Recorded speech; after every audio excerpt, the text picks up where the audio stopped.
안녕하세요. 저는 50대 초반의 아이들 키우고 있는 사람입니다. 제가 사연 라디오 챙겨 들으면서 많은 청자님들의 댓글도 보며 삶을 살아가는 데 있어서 많은 위로도 가끔은 조언도 듣고 있는데요.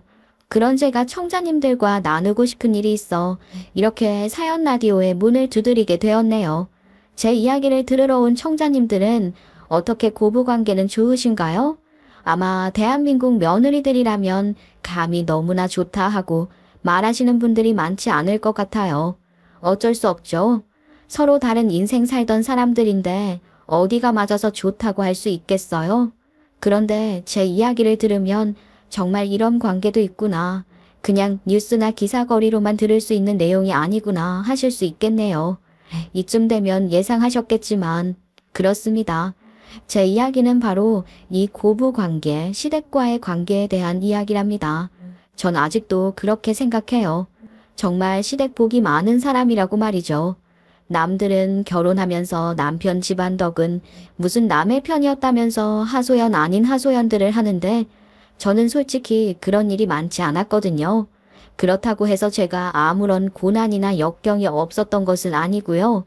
저도 처음 결혼하고 시댁에서 잠시 살았을 무렵에는 내가 시집을 잘못 온 게 아닐까 하는 생각도 많이 했어요. 청자님들이 생각하시는 시모가 시키는 시집살이는 아니고 엉뚱하게도 저희 아가씨가 저한테 시집살이를 시키려고 했거든요. 저보다 2살은 어린 신우가 결혼도 안 한 신우가 절 부려먹으려 하더라고요. 아무리 결혼 초반이라지만 어이가 없었죠. 물론 처음에는 이런 신우라도 친해지고 싶어서 열심히 호감도를 올리려 노력도 했습니다. 하지만 제 마음처럼 쉽지 않았죠. 아가씨, 다음 주에 제가 강원도로 출장 갈 것 같은데 뭐 먹고 싶으신 건 없어요? 가는 김에 사갈게요. 아니 새언니, 여자가 돼서 갈래 다 안 하세요? 그러다가 우리 오빠가 팽하면 어쩌려고 그러나. 우리 오빠는 살찐 여자는 완전 싫어하는데. 말을 얄밉게 하는 신우였어요. 집에서 사랑을 너무 많이 받고 자랐나? 처음에는 의심도 했죠. 그런데 남편 말로는 그렇게까지 다른 집과 차이나는 대우를 받거나 하지도 않았대요. 제 말을 들은 남편은 오히려 그런 신우의 말을 무시하라면서 그런 말을 했으니까요. 그래서 그런가 보다 하고 지냈죠. 그러다 일이 생긴 겁니다. 세연이, 저 지금 약속 시간 늦어서 그런데 여기 제 방 좀 정리해 주시고 여기 현관에 이 구두 있죠? 요 앞에 구두 수선하는 데 있거든요. 거기서 밑창 좀 달아서 가져와 주실래요? 아가씨, 그런 일은 아가씨가 직접 하셔야죠. 저도 이제 약속이 있어서 바쁘게 나가야 해요. 아, 뭐래. 암튼 전 말했으니까 제 부탁 다 해놓고 나가세요. 전 중요한 약속 있고 세연이는 고작 친구 만나러 가는 거잖아요. 알겠죠? 제가 갔다 와서 다 살펴볼 거예요. 이게 말이나 되는 상황인가요? 신우는 이런 말을 제게 하고는 그대로 집을 나가버리는데 정말 황당하더라고요.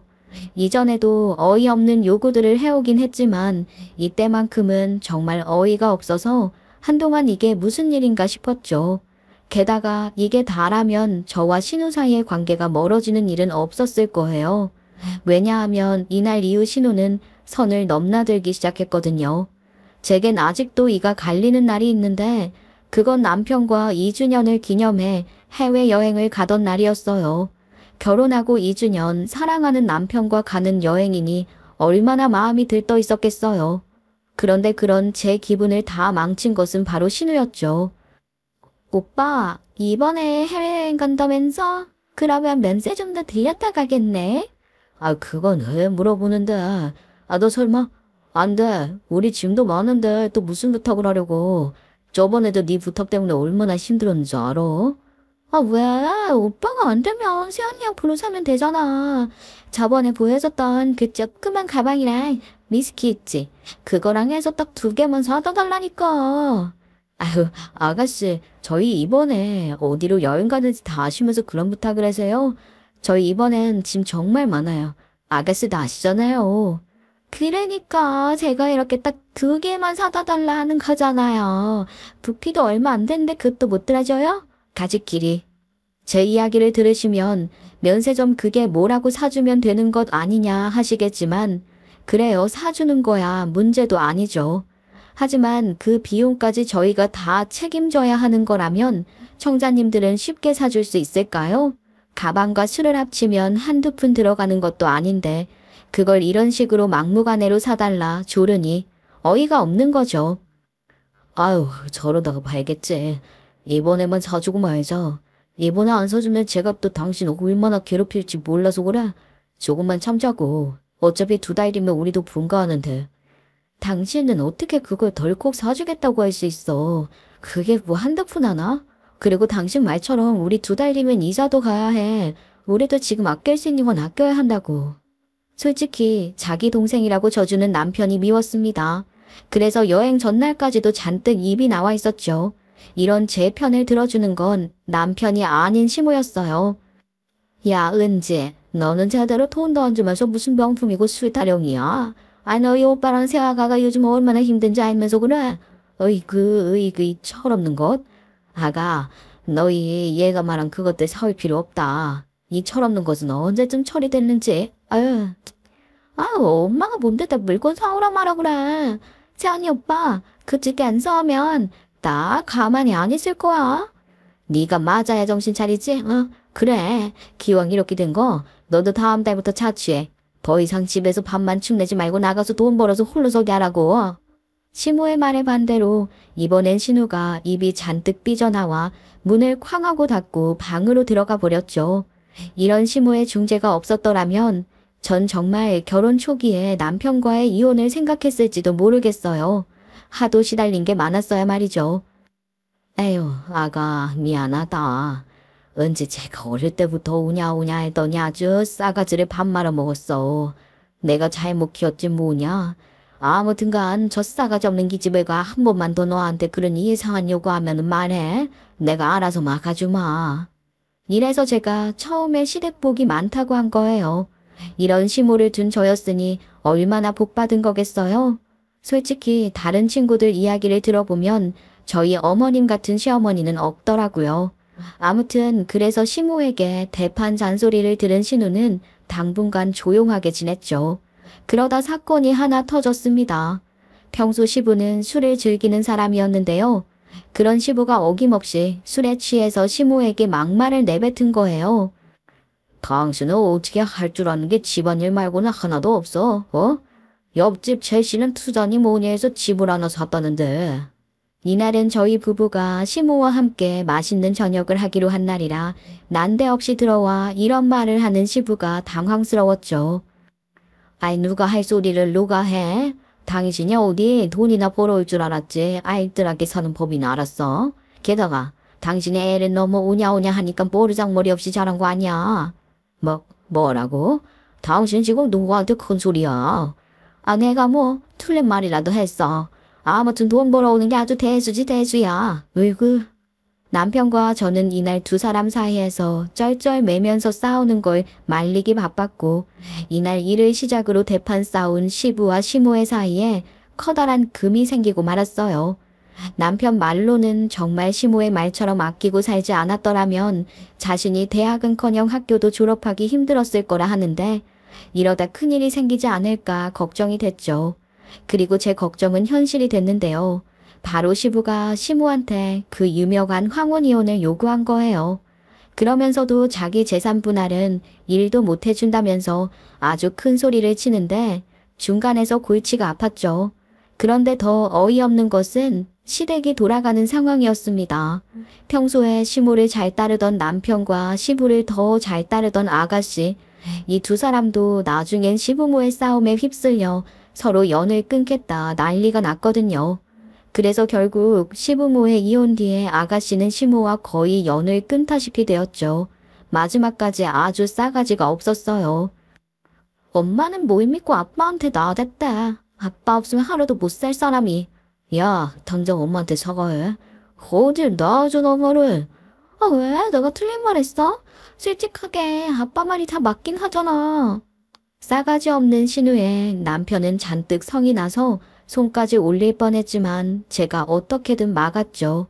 그러면 정말 가족 사이에 큰일이 생기는 거니까요. 이 일 이후 시간은 흘러갔고 저희 애가 초등학교 졸업할 나이가 됐을 때 시부가 돌아가셨던 이야기를 듣게 됐어요. 신우란 인간은 저희에게 말도 없이 시부가 남긴 재산을 몽땅 가지고서 아주 제 마음대로 산다 하더군요. 아무리 그래도 남편의 아버지인데 어이가 없었죠. 아마 초반부터 아주 어이없는 시댁 상황을 들으면서 무슨 저런 인간이 다 있나 싶으셨을 텐데요. 저도 청자님들과 마음이 다르지 않습니다. 지금도 이 신우가 대체 무슨 생각을 하고 사는지 모르겠거든요. 아무튼 신우와 손절하고 각자 인생 길 걸으면서 우여곡절도 많았지만 가장 절 황당하게 만든 건 앞서 말한 일들이 아니었습니다. 저희가 나이를 먹듯 양가 부모님과 시모 역시 연세를 드시며 몸 어딘가 조금씩 아프다 하시는 곳들이 늘어났는데요. 특히나 시모는 제 친정 부모님보다 더 걱정이 되는 부분이 있었어요. 바로 허리였는데요. 그간 고된 집안일과 예전에 시모가 겪었던 시집살이로 안 좋아진 허리 때문에 제대로 걷는 것도 힘든 지경에 이르렀거든요. 아이고, 나도 이제 나이를 먹는가 보다. 고작 이런 일 때문에 힘들던 소리가 다 나오고. 어머니, 무슨 그런 약한 소리를 하세요. 일단 다음 주부터 저희랑 같이 병원에 가서 검사 좀 받아요. 네? 내 나이에 병원 가면 뭐 소용이야. 그냥 살다가 이렇게 가는 거지. 전 걱정이 많았죠. 솔직하게 제 친정 부모님이야 두 분 다 살아계시고 서로 도우면서 살 수 있다지만 시모는 얼마 전에 시부가 그렇게 돌아가시고 홀로 남아서 보살펴줄 사람도 주위에 없었으니까요. 하나 있는 딸이라는 사람은 소식도 모르고요. 그래서 더욱 시모에게 잘해주고 싶었어요. 그 옛날 저한테 그렇게나 잘해준 사람인데 제가 아픈 시모 책임이라도 지고 싶었죠. 남편과 대화 끝에 저희는 시모를 모시기로 했지만 시모는 한사코 거절했습니다. 우리 장손 녀석도 이제 곧 있으면 중학교 올라가는데 이 할미가 집에 있으면 얼마나 신경이 쓰여. 그리고 너희도 지금 사는 거 빠듯하잖니? 난 너희한테 부담 주기 싫다. 그냥 이렇게 살다 가면 되는 걸 못하러 젊은 사람 고생을 시켜. 어머님, 아예 무슨 고생이라고 그러세요. 어머님이 저 결혼 초반에 얼마나 많이 도와주셨는데 제가 그때의 은혜라도 갚을 수 있게 해주세요. 좁은 집이지만 혼자 계시는 것보다 부쩍부쩍하니 더 낫잖아요. 그래 엄마, 이 사람 말처럼 우리 집에 들어와서 당분간만 살아. 허리 그렇게 해서 평생 살 순 없잖아. 그러니까 저번에 의사 말처럼 수술하고 좀 회복할 때까지만이라도 우리 집에서 신세 좀 줘. 내가 엄마 아들인데 그 정도도 못 해주겠어? 끈질긴 저와 남편의 부탁에 시모는 어쩔 수 없다는 듯이 저희 집에서 당분간 머물기로 했어요. 물론 이런 저희 부부의 결정에 아이들도 따라주었죠. 오히려 할머니가 집에 온다는 말에 신나서 서로 방을 양보하겠다 난리였어요. 그만큼 시모는 저희 가족에게는 정말 좋은 사람이었던 거예요. 역시나 수술 이후에 시모는 혼자서는 아무것도 할 수 없었습니다. 허리 디스크 수술이었으니 힘을 주기는커녕 처음에는 제대로 앉는 것도 힘들어 밥도 제대로 드시지 못하셨죠. 그래서 직장에서의 상황이 조금 더 나았던 제가 2달 정도 일을 잠깐 쉬고 시모를 모시기로 했어요. 살림은 이전보다 조금 더 팍팍해졌지만 어쩔 수 없었죠. 아픈 시모 이대로 혼자 둘 수도 없으니 당분간 허리띠를 바짝 졸라맬 수밖에 없지 않겠어요? 그렇게 퇴원한 시모를 집에서 당분간 보살펴드렸는데 시모의 상황을 신우에게도 알려야 하지 않겠나 싶더라고요. 아무리 연을 끊었다지만 어쨌든 부모와 자식 사이였으니까요. 그래서 저장되어 있던 신우의 번호로 정말 오랜만에 통화를 걸었습니다. 어머, 이게 누구람? 잘나신 새언니 아냐? 어쩐 일로 전화를 다 하셨어? 그렇게 비꿀 필요 없어요. 어머님, 이번에 허리 때문에 수술하셨는데 얼굴은 한번 비춰야 하지 않겠어요? 지금 저희 집에서 모시고 있으니까 언제 시간 될 때 한 번이라도 들려서 인사는 하고 가세요. 제가 왜요? 설마 저도 알아. 병간호라도 하라 그 말이에요. 어이없네. 어차피 엄마랑 연 끊은 지 오랜데 제가 갈 필요도 없지 않아요? 새언니가 알아서 하세요. 정말 기가 차네. 아니 아가씨, 다른 사람도 아니고 자기 낳아준 사람한테 얼굴 한번 미추라는 게 그렇게 어려운 일이에요. 그리고 아가씨한테 어머님 병간호하란 말 한마디도 꺼낸 적 없는데 어떻게 사람이 그래요? 그럼 지금 이 바닥에 새언님 말을 제가 믿으라고요? 꿈도 크시네. 아이고 꿈도 야무지시네. 그래요. 새언니 말처럼 제가 간다고 칩시다. 제가 가면 아빠한테 받은 재산 나누라고 붙잡을까봐 무서워서 어떻게 가요? 내가 바본 줄 아나. 어우 진짜 아가씨 정말 사람도 아니네요. 다른 사람도 아니고 아가씨 어머니예요. 당신 낳아준 사람이라고요. 그런데 뭐요? 재산을 뺏어간다고요? 아우 진짜 사람이 그렇게 살지 마세요. 신우의 어이없는 말에 저도 모르게 언성이 올라갔고 하필이면 작은 방에서 자고 있던 시무가 깨버린 거예요. 그러면서 목청 큰 아가씨 목소리를 그대로 듣게 되었고요. 시무는 제가 반응하기도 전에 제가 들고 있던 핸드폰을 빼서 신우에게 냅다 말했습니다. 나도 너 같은 딸년 필요 없으니까 내 얼굴 보러 올 생각도 하지 마라. 아유 대체 버르장머리는 어디에 두고 오빠 아내한테 큰 소리야 큰 소리는. 너 같은 딸 낳은 적도 없다 생각하고 살 테니까 아유 우리 그깟 재산님 마음대로 하고 살아. 시모는 한동안 분을 삭히기 어려운지 숨을 몰아쉬었어요. 전 그런 시모의 마음이 차분해지기 전에 쉽게 입을 열지 않았죠. 그렇게 어느 정도 지났을까요? 시모가 마음을 다 다스렸는지 아픈 허리를 부여잡고 말했습니다. 애미야, 너한테 미안하다. 내 배에서 어쩌다 저런 못난 년이 나왔는지. 걔가 뭐라고 하든 신경 쓰지 마라. 아니에요, 어머님. 이런 적이 하루 이틀인가요? 이젠 저도 그냥 그러려니 하고 살아요. 그나저나 어머님이 더 걱정이죠. 괜찮으세요? 안 괜찮을 건 또 뭐냐? 개심한 년. 어떻게 제 오빠 아내한테 그딴 버르장머리 없는 소리를 짓거려? 정말 내 딸만 아니었으면 가만 안 뒀다 내가. 미안한 기색이 역력한 시모에게 저는 더 이상 신우의 이야기를 꺼내면 안 되겠다 싶어서 그 뒤로는 일절 신우에 대한 이야기는 입 밖으로 내지도 않고 살았어요. 이날 이후 신우라는 존재는 시모와 저희 가족 사이에서 완전히 사라진 것만 같았죠. 그럼 남편은 어떤 반응을 보였냐고요? 남편 역시 낮에 있었던 이 일을 시모에게 듣더니 굉장히 화를 냈어요. 당신은 그런 소리로 그냥 듣고만 있었어. 같이 쌍욕이라도 해주지 그랬어. 정말 내 동생이지만 참. 내가 걔한테 단단히 일러뒀다. 그러니 너도 네 동생은 없다 생각하고 살아. 그런 못된 년이랑 알아서 좋을 게 뭐가 있어. 그래야죠. 이때까지는 그래도 동생이니까 참아줬더니 아주 선을 너무도 세게 넘네요. 당신 다음에 혹시라도 걔가 연락 오면 그냥 나한테 넘겨. 내가 알아서 처리할 테니까. 자기 동생이라도 이젠 봐주지 않겠다면서 연락이 오면 언제든지 자기한테 넘기라고 하더군요. 이런 시모와 남편 덕분에 저는 시모를 모시고도 힘들지 않았습니다. 어쨌든 가족이라는 든든한 제 편이 있었으니까요. 게다가 남편은 매일같이 먼저 시모를 모시고 살자고 말해줘서 고맙다며 제게 잘해주었죠. 하지만 이런 제 마음과는 다르게 현실은 혹독하기만 했어요. 2달의 쉼이 끝나고 난 뒤로는 정말 눈코 뜰 새 없이 바쁜 나날을 보냈거든요. 제가 앞서 말한 적이 없지만 아들만 둘이 있는데요. 장남이 중학교 올라가 사춘기를 보내더니 뒤이어서 둘째까지 사춘기가 와서 너무 힘들더라고요. 어느 순간에는 이것들을 때려서 버릇이라도 들여야 하나 싶은 생각이 들 정도로 말이죠. 그래도 그 사이에 시모의 상태는 점점 괜찮아져서 혼자서도 천천히 산책을 다닐 정도로 회복하셨죠. 그나마 다행인 점이었어요. 만약 시모마저 저를 힘들게 하는 상황이 왔다면 저 역시도 시모가 회복될 때까지 못 버틸 수도 있겠다 싶었거든요. 아무래도 저도 사람인지라 아픈 사람의 병간호와 아이들의 케어까지 함께하니 점점 삶이 피폐해져만 가는 것 같았죠. 저는 그런 제 마음을 숨기고자 했지만 얼굴에 다 드러났는지 하루는 시모가 저를 불러서 이런 말을 하더라고요. 이쯤 하면 됐어. 이제 회복도 많이 됐으니 내가 집에 돌아가마. 지금까지 네가 준 것만 해도 은혜를 어떻게 갚아야 할지 모르겠는데 더 이상 너한테 짐 짊어지게 하는 건 싫구나. 그간 고마웠다. 그간의 빚은 내가 언젠간 꼭 갚으마.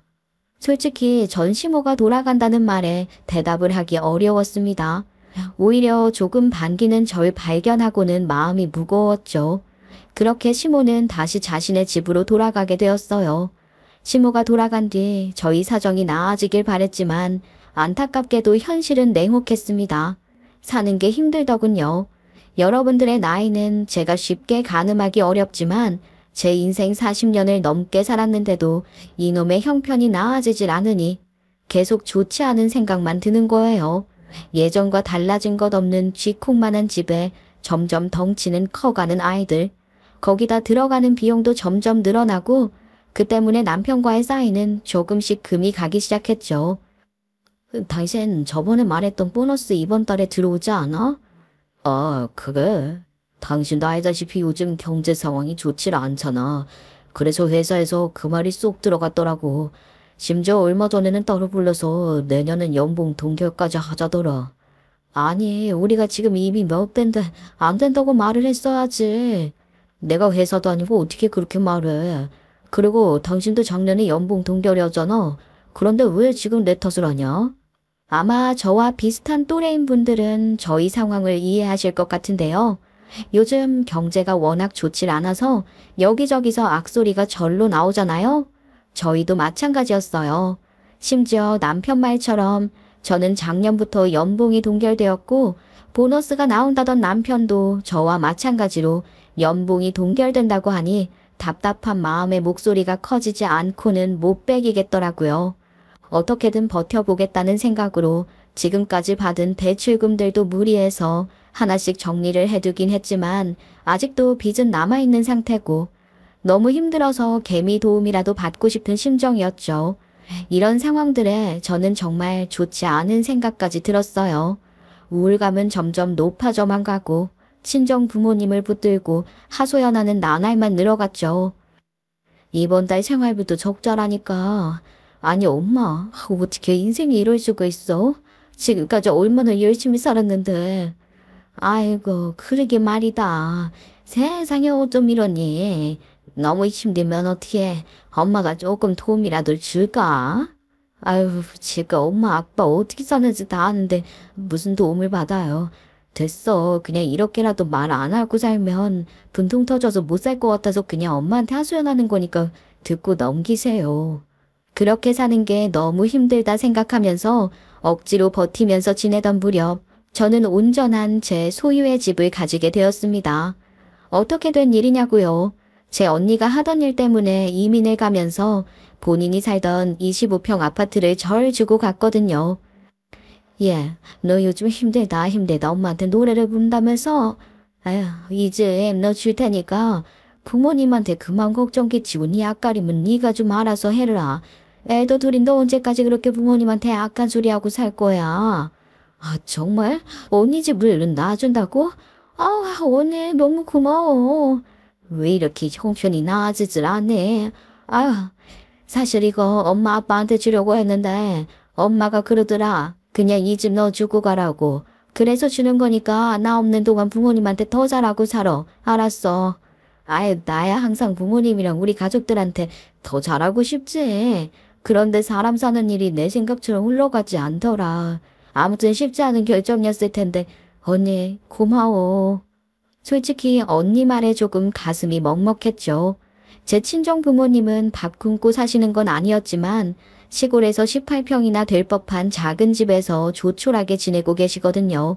솔직히 언니는 부모님의 노후를 생각해서 저한테 준 집을 부모님에게 주려고 했다는데 제가 했던 푸념들 때문에 엄마가 언니에게 그렇게 말했다니 이게 불효인가 싶어서 조금은 가슴이 먹먹해졌습니다.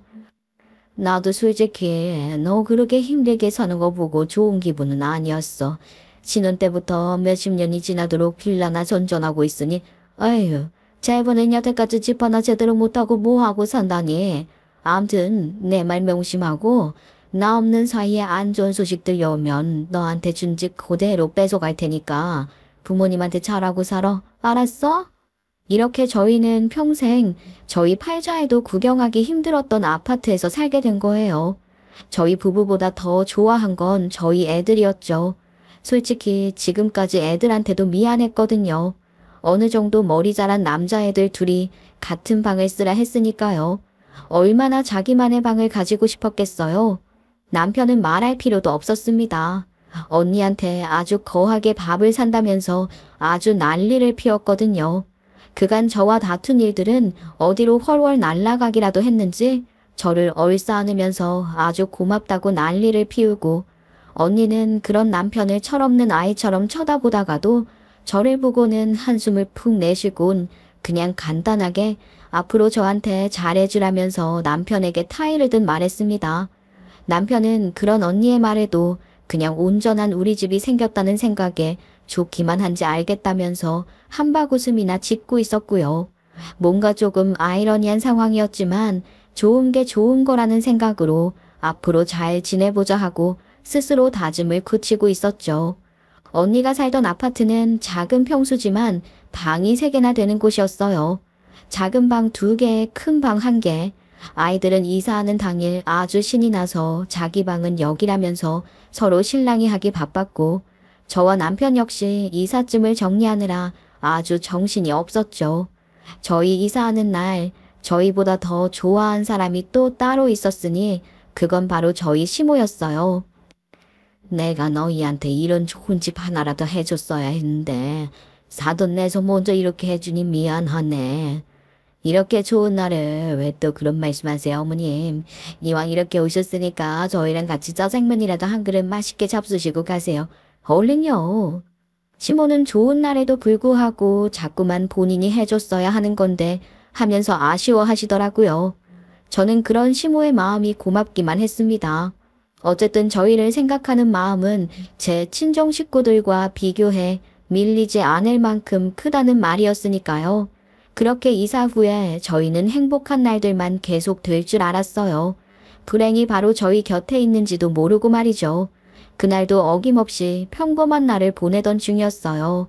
남편은 회사 일 때문에 잠시 출장을 간 상태였고 아이들도 학원 때문에 집에 없던 날이었죠.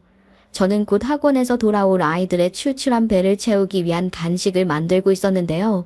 갑자기 이 늦은 시간에 딩동하고 누가 찾아온 거예요.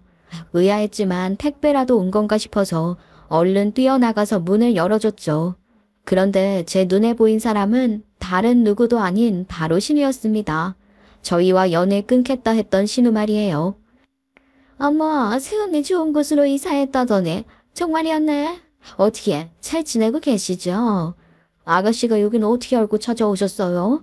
그리고 함부로 들어오지 마세요. 들어오지 마시고 그냥 나가서 이야기하자고요. 참나, 사람을 이렇게 야박하세요. 밖에 춥다고요. 그러니까 일단 안에 들어가서 우리 마저 이야기 좀 해요. 네? 저는 아가씨랑 할 얘기 하나도 없는데요. 이대로 그냥 제 집에서 나가주시죠. 가족끼리 너무 매정하네.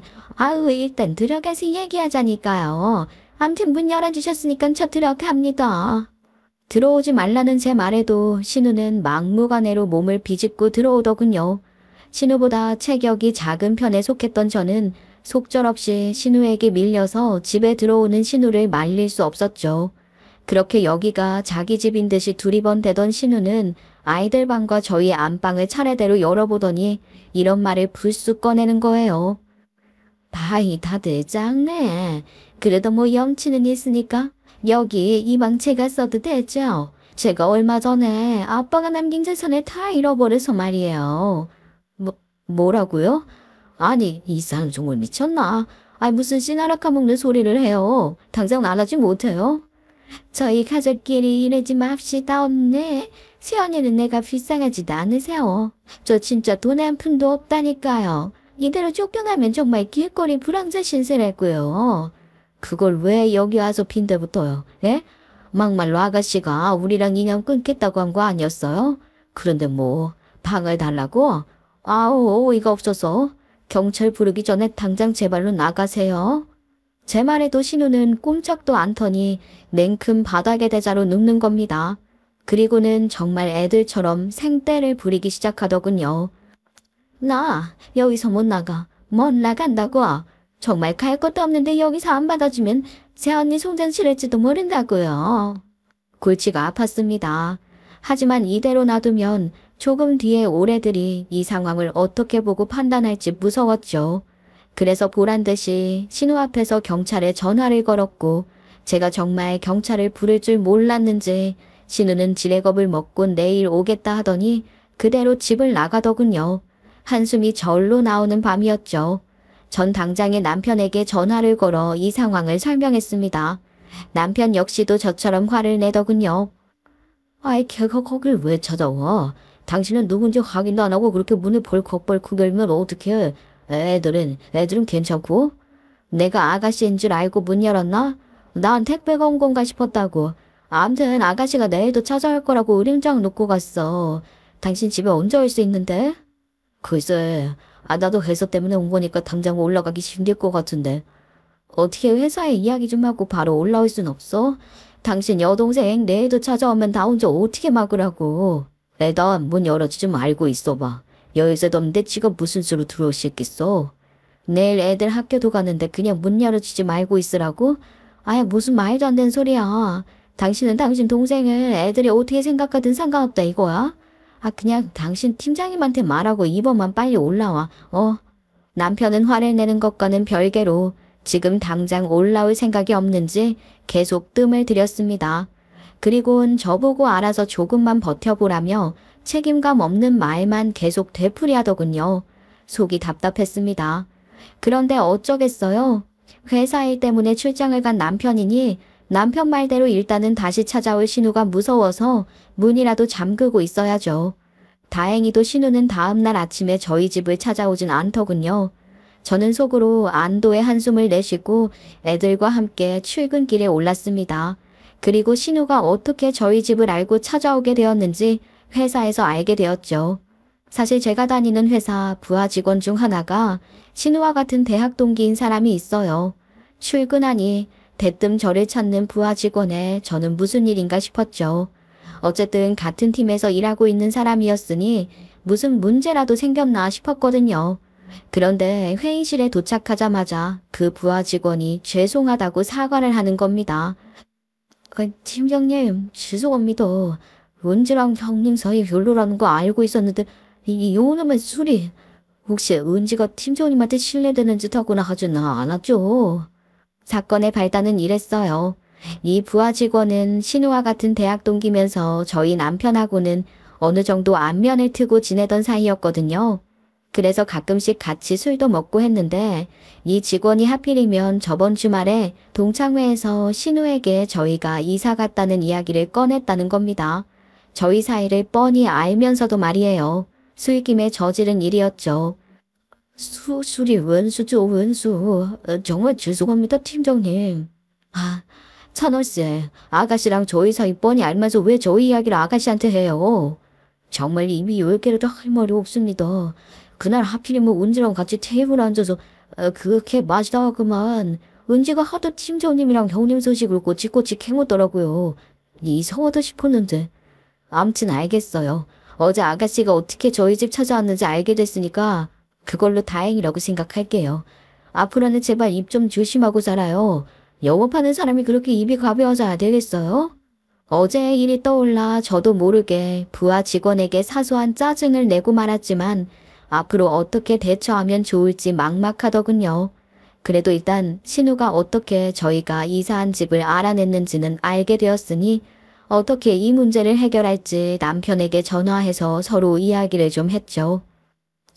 그래. 찬호씨가 슬기마 아가씨한테 우리 집 관련된 얘기를 좀 했대. 어떡하겠어. 사람이 술김에 저질렀다는데 그냥 괜찮다 했지. 찬호 그 녀석은 어떻게 입을 그렇게 가볍게 놀리냐. 내가 동생이랑 사이 안 좋다고 그렇게 말했었는데. 그래서 당신은 어떻게 하게? 언제 그 녀석 집에 들을 거야? 무슨 끔찍한 소리라고 그래? 당신 아가씨가 예전에 나한테 어떤 짓 했는지 몰라서 그러는 거야? 우리 집에 들어오면 예전 같은 일이 또 안 생기란 법 없잖아. 그런데 애가 돈이 한두 푼도 없다고 하니까 저는 말로는 무슨 투자했다고 돈 다 날려먹었다면서. 그렇습니다. 신우가 새로 이사한 아파트에 방 한 칸 내놓으라 찾아온 이유가 바로 이거였어요. 앞서 자세하게 설명드리진 않았지만 찬호라는 직원이 말해주길 신우가 무슨 투자를 하다가 시부가 남겨준 재산을 몽땅 날려먹었다는 겁니다. 그 덕에 집도 잃고 뒤늦게 결혼을 약속했던 남자도 신우를 팽하고 가버렸다는군요. 남편은 그런 신우의 이야기를 듣더니 그래도 핏줄이라고 방 한 칸 내어주자는 식으로 저를 설득하려 하는 거예요. 근데 남편한테 그렇게 버림받고 갈 곳도 없고 돈도 없다는데 가족인 우리라도 도와야지. 헐씨구? 당신은 그런 취급을 당하고도 가족이란 소리가 나와? 그럼 우리 애들은? 각자 자기 공간 생겼다고 좋아하는 우리 애들은? 애들도 은지 사정 이야기하면 이해해 주지 않을까? 아이고 퍽이나 좋아하겠다. 암튼 난 절대 아가씨 집에 받아줄 생각 없으니까 당신이 알아서 처리해.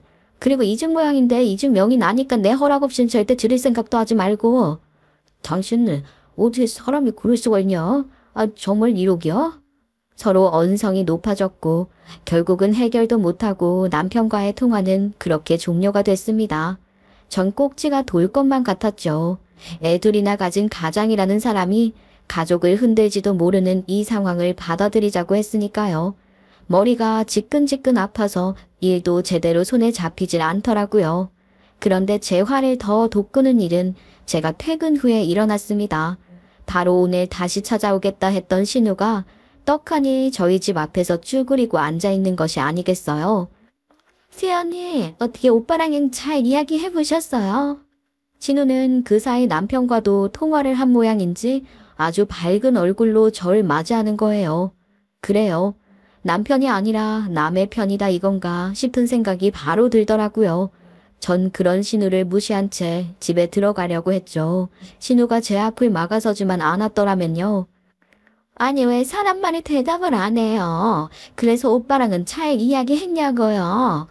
교정 보니까 남편한테 좋은 소리라도 들은 것 같은데 안타까워서 어쩌죠?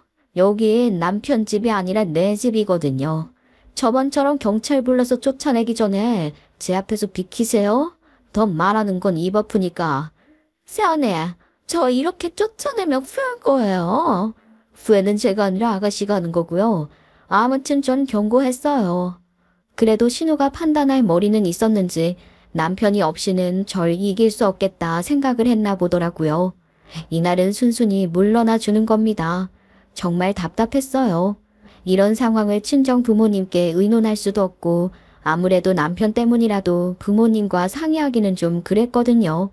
그래서 답답한 마음에 저도 모르게 시모한테 전화를 해서 지금까지의 상황을 다 털어놨죠. 뭐? 은지 그것이 기어코 너한테 찾아가서 그랬다고? 거기에 영찬이 그건 제 동생이 불쌍하다고 받아주자 했다고? 이런 미친 것들이. 어떡하죠 어머님? 이틀 뒤에 남편 돌아오면 진짜 아가씨를 집에 들이차고 할지도 몰라요. 어떡하긴 뭘 어떡하니. 절대 그렇게 못하게 막아야지.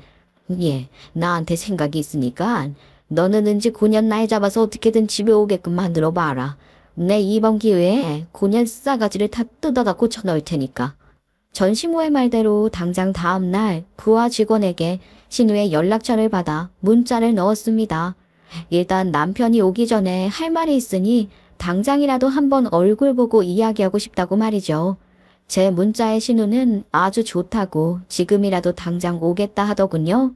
전 그런 신우가 혹시라도 이상한 낌새를 채지 못하게 제가 딱 퇴근하는 시간을 말해서 그때 집에서 보자 말했습니다. 그러자 신우는 저도 어쩔 수 없이 남자 말을 듣게 되어 있다면서 아주 저희 집에 들어와서 사는 사람처럼 굴더군요.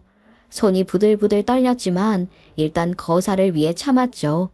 전 신우가 내일 당장 찾아온다고 하고 시모에게 연락을 넣었습니다. 신우와 약속한 시간까지 정확하게 전달을 했죠. 시모는 제 연락을 받자마자 알겠다면서 집 비밀번호를 묻더라고요. 전 흔쾌히 시모에게 비밀번호를 알려주었고 안에 들어가서 잠시 기다리고 계셔라 말했습니다. 그렇게 결전의 퇴근길, 날도 좋았습니다. 주말을 앞둔 금요일이었으니까요. 아이들에게는 오늘만 외가 쪽에 가 있으라고 전한 뒤 저는 집으로 발걸음을 서둘렀죠. 아니나 다를까 신우는 집 앞에서 벌써 대기를 타고 있더라고요. 엘리베이터에서 내리는 절 보더니 아주 반갑게 손까지 흔들고 말이죠. 저는 일단 신우를 속이기 위해 한숨을 푹 내쉬며 집에 들어오라 문을 열어주었습니다. 그러자 신우는 아주 흥에 겨운지 콧노래까지 흥얼거리면서 집 안으로 들어가더군요. 그리고 자세한 이야기를 나누자 식탁에 앉아서 차 한 잔을 건넸죠. 새언니도 참 이렇게 같이 살게 해줄 거면서 그건 왜 튕기셨어요? 신우가 한마디 뱉은 순간이었습니다. 안방에서 미리 잠복하고 있던 시모가 사랑에 매랍시고 만든 몽둥이를 들고 나와서 신우를 혼내기 시작했죠. 이 버르장말이 없는 년, 내가 그렇게 누누이 새언니 건네지 말라 했는데 감히 여기까지 찾아와서 빈대처럼 붙어먹을 생각을 해. 아야, 누구야? 엄마가 왜 여기 있어? 그래, 그래도 너 낳아준 사람이 누군지는 기억하고 있나 보지? 나랑 영 끊겠다고 아주 큰 소리 떵떵거렸던 년이 말이야. 엄마, 그만해. 제발 그만하시라고요. 뭘 그만해, 뭘.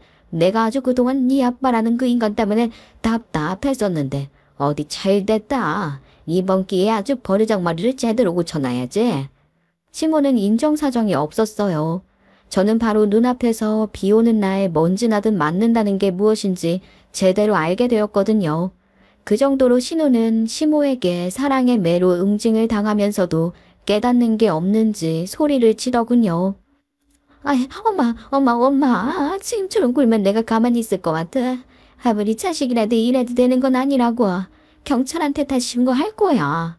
오냐, 그 잘난 경찰 어디 한번 불러봐라. 어차피 살 날 얼마 남지도 않은 나나 살 날 앞으로 떵짝하게 남은 너나. 누가 더 고생하면서 살지 한번 대해보자고. 엄마, 진짜 엄마 이대로 더 하면 깜빵 간다니까. 내가 지금 험난한 것 같아. 그래, 난 깜빵 가도 얼마 살지도 못하니까 상관없다고. 이게 내가 아주 니 그 못돼 처먹은 머리를 다 뜯어 고쳐놓고 가야지.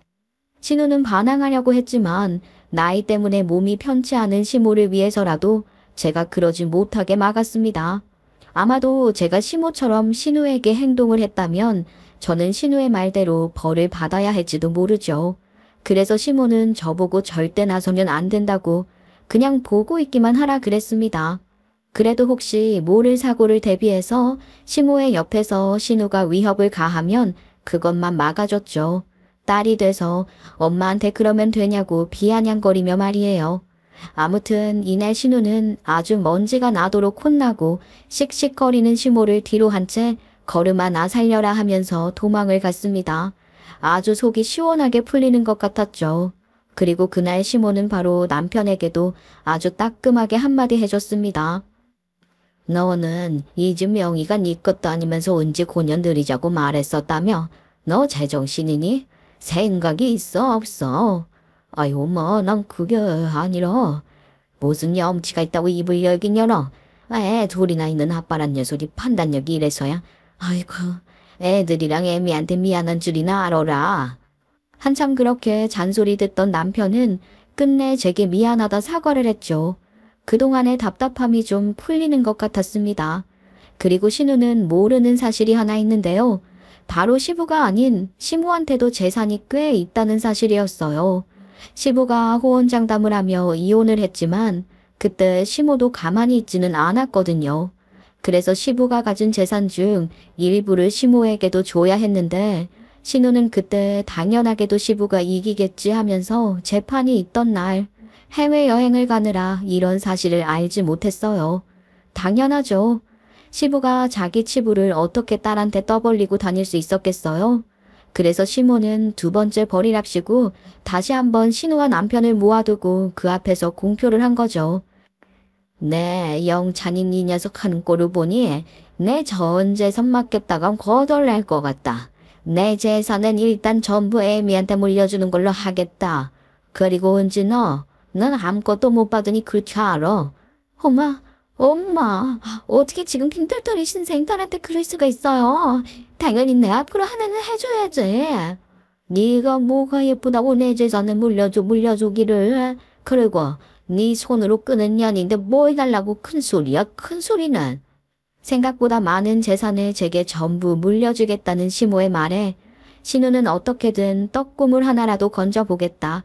엄마 부르며 매달렸지만 시모는 그런 신우를 아주 대차게 걷어차 주었죠. 그리곤 제게 윙크를 날리는데 아주 시원해서 천년 묵은 체증이 다 내려가는 것만 같았습니다. 시모의 결단에 남편은 어떻게 되었냐고요? 당연히 시모 앞에서는 아무 말도 못하고 있는 신세였죠. 자기가 뭘 잘했다고 입을 열 수 있겠어요. 사실 시모는 최근 다시 상태가 좋지 않은 터라 제가 걱정이 많았거든요. 그래서 솔직하게 이런 일들이 있었단 사실도 털어놓고 싶지는 않았는데 신우가 자기 화를 자초한 거죠. 시모는 돌아가시기 전에 저한테 조금씩 상속을 다 해두기 시작하셨어요. 자기는 앞으로 어떻게 될지 모른다면서 말이죠. 내가 10원 한 장이라도 남기고 왔다가 언제 고년이 유류분 청구 소송이라도 하면 어쩌려고. 너한테 그냥 다 넘기고 가야 속이 편하지. 그런데 나중에 자기들이 아니라 제가 받았다고 딴지 걸면 어떡하죠? 아무래도 이번 일은 남편도 조금 불만이 있을 것 같은데. 내가 내 아들을 잘 아는데 너한테 실권이 있는 이상 어떻게 하지 못할 거다. 오히려 쩔쩔매겠지. 내가 애들을 잘못 키워도 한참에 잘못 키웠지. 어이구. 그러니 이 재산은 다 네가 가지고 있어라. 내가 볼 때는 영찬이보다 네가 훨씬 나을 것 같으니까. 정말 그럴까요? 어머님이 그렇게 말씀하시는 거니까 일단은 저도 힘 닿는 곳까진 어떻게든 잘 지켜볼게요. 아무래도 남편이 그래도 핏줄이라며 태도를 바꿨던 일 때문에 시모의 눈밖에 난 것 같았죠. 시모의 말도 있고 저는 조용히 받은 재산들을 가지고 있기로 했습니다. 사람 일이라는 게 시모의 말처럼 어떻게 될지 모르니 말이에요. 물론 남편은 시모 앞에서 아무런 말도 못했지만 뒤로는 제게 싹싹 비면서 뭐 하나라도 얻어보겠다 노력했죠. 여보, 내가 언제 둘이자 말했던 거 내가 다 잘못했어. 그러니까 엄마가 재산 뭐 어떤 거 주셨는지 살짝 기도만 해주라. 내가 왜? 어머님이 나 맡기고 주신 걸 왜 당신한테 말해? 정말 내가 이렇게 싹싹 빌게. 애들한테도 앞으로 더 잘할 테니까. 말만 그러지 말고 앞으로 행동으로 보여줘. 내가 당신 뭘 믿고 어머님이 주신 거 굳이 그때를 알려주겠어. 남편은 지금도 가끔 미안하다는 사과와 함께 그간 조금 소홀했던 점들도 조금씩 고쳐나가는 중입니다. 그리고 신우 역시 콩고물 하나 얻어먹겠다면서 제 발밑에서 빌기도 했는데요.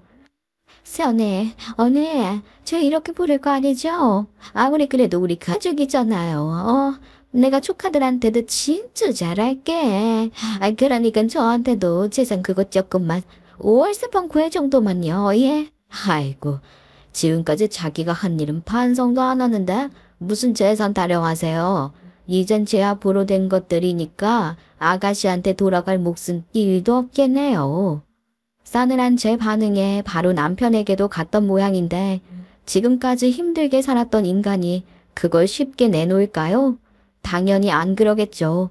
그렇게 모든 것을 정리한 후 시모는 결국 돌아가셨는데 그 와중에도 신우가 자기도 상주로 있겠다면서 한몫 챙기고 싶은 마음인지 장례식장에 떡하니 들어오더라고요. 그런 신우 괘씸해서 저는 소금 뿌려서 내쫓았죠. 세상에, 먼저 어머님이랑 연근차 했던 사람이 여길 무슨 염치로 들어와요? 당장 못 나가요.